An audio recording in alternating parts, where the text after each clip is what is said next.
Hello and welcome to the Easily Excitable podcast. My name is Topham. This week I'm going to be talking about Timesplitters 2. Timesplitters 2 is a first-person shooter game that was released in 2002, back when I was still in secondary school.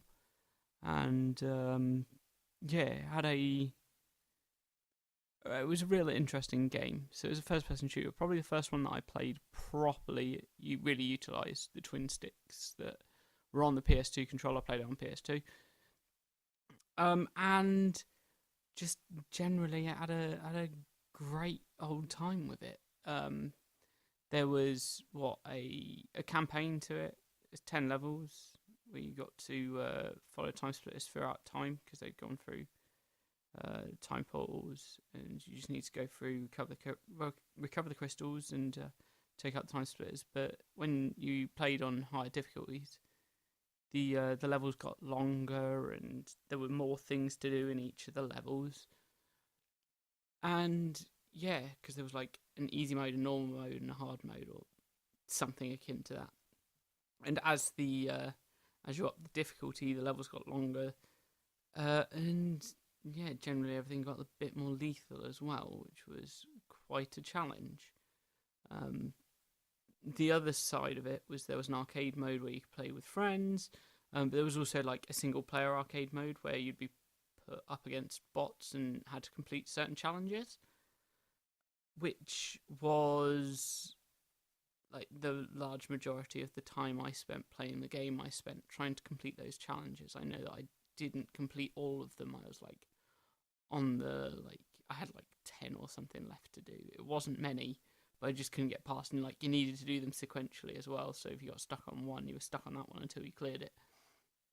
And like, yeah, there was such diversity. There was one that I remember that you had a grenade launcher, you were the big stone golem, so your movement was slow, and you were up against like 6 of the monkey characters as well. So it was quite a challenge to defeat them, as you're moving so slow and they're moving incredibly quickly. And yeah, it's just a great game, for like full of that challenge that I like in games. But for some reason, it was just insurmountable for me, so I never completed it. But yeah, me and my friends that I've got now, must be the friends that I have now. We played so much Timesplitters 2, in 2006, so 4 years after it came out. Like, it was that good. There was a game that came out after that, like Timesplitters 3 came out in 2005, but we just kept playing Timesplitters 2 because it was that good, and we all had it. And so we'd go around, 4 players on a console. We had multi-tap, so you could actually have 4 players rather than the 2 that the PlayStation so generously initially gifted us with. And yeah, we'd just play with ludicrous rule sets as well.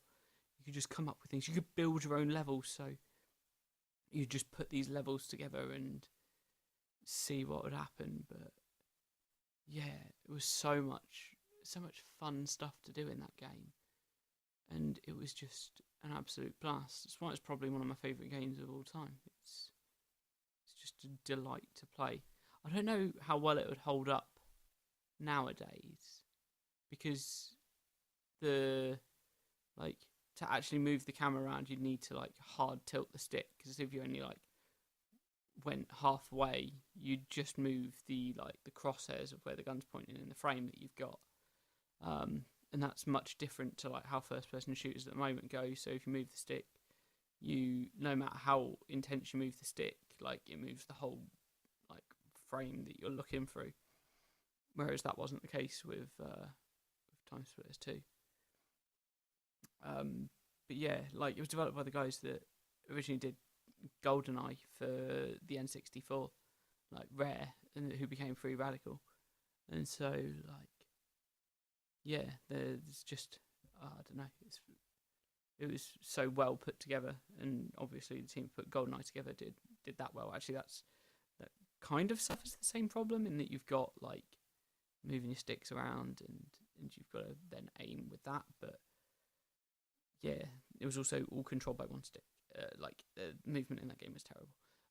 But Timesplitters 2 was the first like time when it really started getting somewhere. Then you've got like Halo, which came kind of next. I can't remember exactly when Halo Combat Evolved came out, but they were definitely playing Halo 2 when we were chatting, because Halo 3 must have come out in 2007.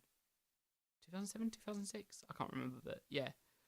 Like, Timesplitters 2 really like pushed me into the first-person genre. I kind of never really picked much up. I think the next one that like I remember majorly picking up was COD 4, and probably Halo 3 actually as well. But yeah, they all came out. Those two games came out like quite some time after Timesplitters 2, but Timesplitters 2 just kind of like laid the foundation for me. But yeah, Timesplitters 2, probably one of my favourite games of all time. It's real enjoyable, but there's no HD remaster of it at the moment. I don't know if there would, and I don't know how well it'd actually hold up, so I'm not really holding my breath for that. But yeah, cool. Thanks for listening. My name is Topham. You can find me across the internet at DestroyTopham or at Etherfar. Thanks for listening. Have an exciting week. Goodbye.